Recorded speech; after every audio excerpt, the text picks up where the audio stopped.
যেই রাষ্ট্রপতি আপনাকে খাম্বা তারেক বলল, যেই রাষ্ট্রপতি বেগম জিয়াকে নিয়ে এমন কুরুচিপূর্ণ বক্তব্য সে দেয় নাই, ও মা, সেই রাষ্ট্রপতিকে বাঁচানোর জন্য তো আপনার দল মত নির্বিশেষে আপনারা ঝাঁপাই পেলেন। তখন উস্কানিমূলক বক্তব্যের কথা আপনার মনে ছিল না? কতটা লজ্জাজনক। এবং আমি জানি না যে এই লজ্জাটা মানে আমাদের মাননীয় স্বরাষ্ট্রমন্ত্রী পাবেন কিনা।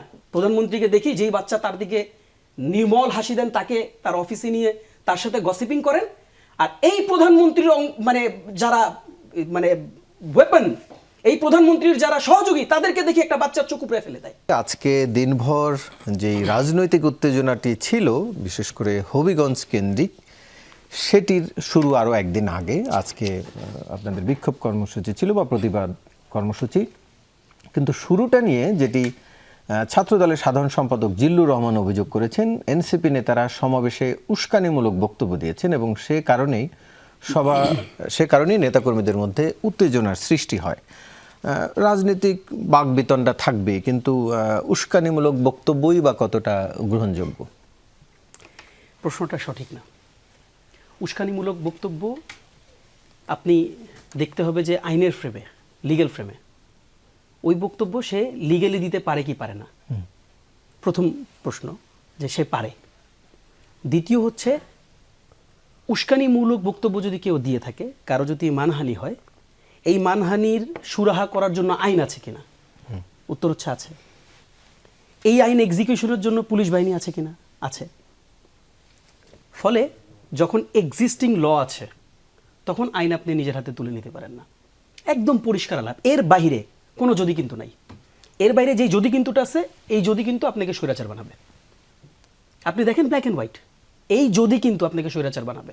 হাসিনা জাস্টিফিকেশন নেন, বিএনপির নেতাকর্মীদেরকে কি বলে পিটাইছে? মত প্রকাশের স্বাধীনতা প্রকাশ করতে দেয় নাই। Very simple. বিএনপির আক্ষেপ কি ছিল? 16 বছর মত প্রকাশের স্বাধীনতা ছিল না, সভা সমাবেশ করতে দেওয়া হইতো না। কথা বললে সেই কথার অজুহাত ধরে তাদেরকে বেদমভাবে পেটানো হইতো। এছাড়া তো আর কিছু না, মোটা দাগে। এর বাইরে আপনি দেখবেন কিছু না আসলে। ফলে এই যে আর্গুমেন্ট যেটা সেট করা হচ্ছে, এই আর্গুমেন্ট সেট করার উদ্দেশ্যটা কি? উদ্দেশ্য হচ্ছে একটা ক্রাইমকে, বোঝেন, একটা ক্রাইমকে সিম্পলি গাইড করে দেওয়ার জন্য এই আর্গুমেন্টটা সেট করা হচ্ছে যে সে উস্কানিমূলক বক্তব্য দিছে। প্রশ্ন সহজ, উস্কানিমূলক বক্তব্য দিলে আপনি আইনের আওতায় গেলেন, আপনি আইনের প্রশ্রয় আশ্রয় গেলেন না কেন? আর উস্কানিমূলক বক্তব্য ধরেন দিছে, দেওয়ার পর আপনি পুলিশের সামনে পিটাইলেন, পুলিশকে সহযোগী বানায় পিটাইলেন। মানে this is the way you want to establish মানে আইনের শাসন? আপনি না বলছিলেন আইন কি যেন বলছিলেন, মবের রাজত্ব শেষ হয়ে গেল। এখন তো পুলিশকে নিয়ে আপনি মব করতেছেন, ইনক্লুডিং পুলিশ। এবং দেখেন, এই চিত্রগুলো আমাদের সবার কাছে এখন, সবার ফোনে ফোনে, সবার টিভির স্ক্রিনে চলে গেছে। আপনি পুলিশ চারপাশে দাঁড়ায় আছে নীরব ভূমিকায়, আর লোকজন বেদমভাবে হাতে লাঠি অস্ত্র নিয়ে তাদেরকে পেটাচ্ছে। এবং সবচেয়ে দুঃখজনক ঘটনা খেয়াল করে দেখেন, উস্কানিমূলক বক্তব্যের জেরে একজন মানুষের চোখ উপড়ে ফেলবেন আপনি। মানে is this your democracy? This is how you want to practise democracy? আর এই ডেমোক্রেসি আপনারা আমাদেরকে শেখান। এই ডেমোক্রেসি আপনি বেগম খালেদা জিয়ার কাছ থেকে শিখছেন। আর আপনারা উস্কানিমূলক বক্তব্যের কথা বলেন। যেই রাষ্ট্রপতি আপনাকে খাম্বা তারেক বলল, যেই রাষ্ট্রপতি বেগম জিয়াকে নিয়ে এমন কুরুচিপূর্ণ বক্তব্য সে দেয় নাই, ও মা, সেই রাষ্ট্রপতিকে বাঁচানোর জন্য তো আপনার দল মত নির্বিশেষে আপনারা ঝাঁপাই পেলেন। তখন উস্কানিমূলক বক্তব্যের কথা আপনার মনে ছিল না? The hypocrisy, the face of hypocrisy, the way you do hypocrisy. এই যে দেখেন, আপনি মিলাতে পারবেন। আপনি মানে কি হয় ভাই, ইয়াং জেনারেশন তো মোর অ্যাক্টিভ, ইউনো, মানে দে নো এভরিথিং। ফলে তারা এগুলো পার্থক্য করতে জানে।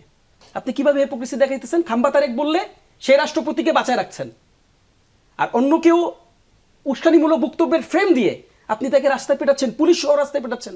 মামলা করতে যায়, মামলা করতে যেতে দিচ্ছেন না। দেখেন এই চিত্রগুলো, আমি একদম শিওর এই যে রতন ভাইয়ের জীবনে এই ধরনের ঘটনা বিগত 16 বছর অসংখ্য আছে। এসব কারণে রতন ভাইরা ফ্যাসিস্ট বলতে আসি নাকি? আজকে তো আপনারা অভিযোগ দিতে পারলেন, কিভাবে পারলাম বলেন? কিভাবে পারলাম? কত মানে কার্যক্রমের পর পারলাম, কত কার্যক্রমের পর পারলাম। আর ওই যে এখন কষ্ট নিয়ে বলতে হয়, যে বালুর ট্রাক আপনারা সরাতে পারলেন না এত বছরে, সেই বালুর ট্রাক এরাই সরাইলো, যাদের কাছে বালুর ট্রাক দিয়ে আটকাইতে পারলেন, পারেন নাই তো। দেখেন ওই বালুর ট্রাক আপনার জন্য এখনো কাল হয়ে আছে। মানে এক্সিস্টিং অলওয়েজ বালুর ট্রাক। বাংলাদেশের পলিটিক্স এন্ড বালুর ট্রাক হচ্ছে একটা অলওয়েজ এক্সিস্টিং ফরম্যাটে চলে গেছে। ফলে আপনি সরাইতে পারেন না, আমরা বালুর ট্রাক সরাই গেছি সেখানে। এবং দেখেন কতটা মানে লজ্জাজনক বাংলাদেশের গণতন্ত্রের জন্য আজকের দিনে এটা এসে বলতে হয়, কতটা লজ্জাজনক। এবং আমি জানি না যে এই লজ্জাটা মানে আমাদের মাননীয় স্বরাষ্ট্রমন্ত্রী পাবেন কিনা। আমি জানি না এই লজ্জাটা যারা গণতান্ত্রিক আন্দোলনে এই 16টা বছর রাজপথে রক্ত দিলেন তারা এই লজ্জাটা পাবেন কিনা। পুলিশ কি বলতেছে? পুলিশ বলতেছে সামনে যায়েন না ভাই, সামনে বিপদ। সামনে যায়েন না ভাই, সামনে বিপদ, রেকর্ড আছে। পুলিশ যদি বলে সামনে বিপদ, ওই বিপদকে মোকাবেলা করার তো কাজ পুলিশের।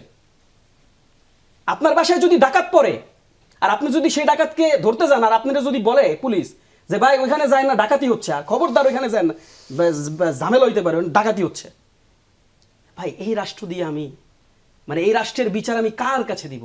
আমরা প্রধানমন্ত্রীকে দেখি স্টেডিয়ামে গিয়ে বাচ্চাদের সাথে এঙ্গেজ করেন, প্রধানমন্ত্রীকে দেখি যেই বাচ্চা তার দিকে নির্মল হাসি দেন তাকে তার অফিসে নিয়ে তার সাথে গসিপিং করেন। আর এই প্রধানমন্ত্রীর মানে যারা মানে ওয়েপন, এই প্রধানমন্ত্রীর যারা সহযোগী তাদেরকে দেখি একটা বাচ্চার চোখ উপড়ে ফেলে দেয়। এই বাচ্চার চোখ মেহেরপুরে ঝিনাইদহে আমরা উপড়াইতে দেখছিলাম তো হাসিনাকে।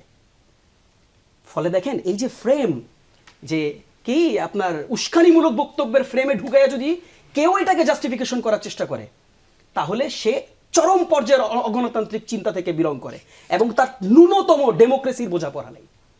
জাস্ট নোট মাই ওয়ার্ড, তার ন্যূনতম গণতন্ত্রের বোঝাপড়া নেই। গণতন্ত্রের বোঝাপড়া হচ্ছে বক্তব্য থাকবে। এখানে এমন বক্তব্য জাতিসংঘের নিচে, আমি আপনাকে দেখেন এখন গুগল করেন, দেখেন জাতিসংঘের নিচে কি কি প্ল্যাকার্ড নিয়ে লোকজন দাঁড়ায় থাকে। কইটা তো একটা প্রধানমন্ত্রী আমার সঙ্গে ওটা বুঝে মারার কথা ছিল তার। হোয়াইট হাউসের সামনে ট্রাম্পকে কিভাবে করে ব্যাশিং করা হয়, কিভাবে করে অন্যান্য রাষ্ট্রপ্রধানদেরকে ব্যাশিং করা হয়। আর আপনি আপনার এলাকায় গিয়ে আপনার যেই সংসদ সদস্য একটা মানে ন্যূনতম যার কোনো যোগ্যতা নাই তার সমালোচনা করবে না, আপনি কি কুসুম কুসুম প্রেম চান আমাদের কাছ থেকে?